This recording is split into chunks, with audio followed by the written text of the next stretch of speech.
Let's go to a museum! This is a second experiential research video where we are at the Art Gallery of Alberta. In this video, I am speaking about my author Salman Rushdie and his debut novel Grimace. But first, let's admire some artwork.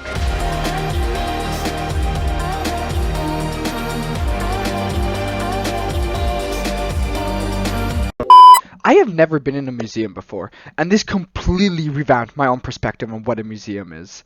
There was art you could touch, art you could hear, and literally art burned into the wall. Like, that is crazy to me. But I'm here on a mission. You see, I wish to find an artwork, and as a reaction to the artwork, create my own art piece. Now, to save your eyes and my humiliation, I decided I wasn't going to draw something, and instead, I was going to make a poem.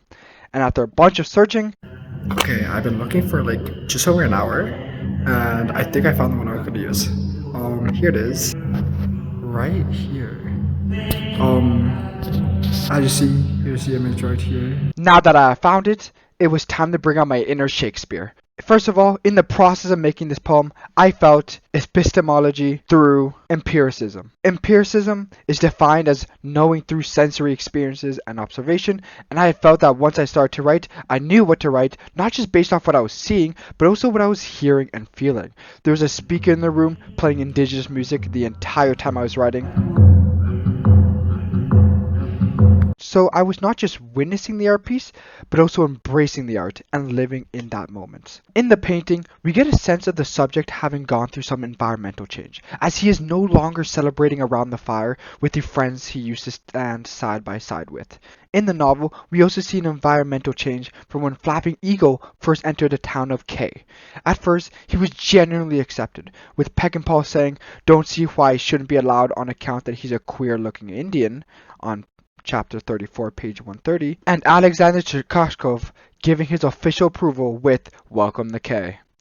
But after the blame of a death of a member of the town being pinned onto Flapping Eagle, he was soon banished, having to continue his journey of life without the people he used to call friends. Peckinpah says, "Now don't get me wrong, I am prejudiced, but if you're still around tomorrow, I'll be coming looking."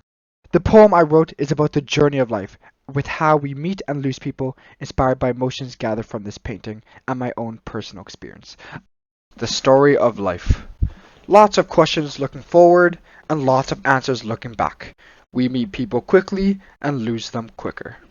We go through experiences, and through experiences we are shaped.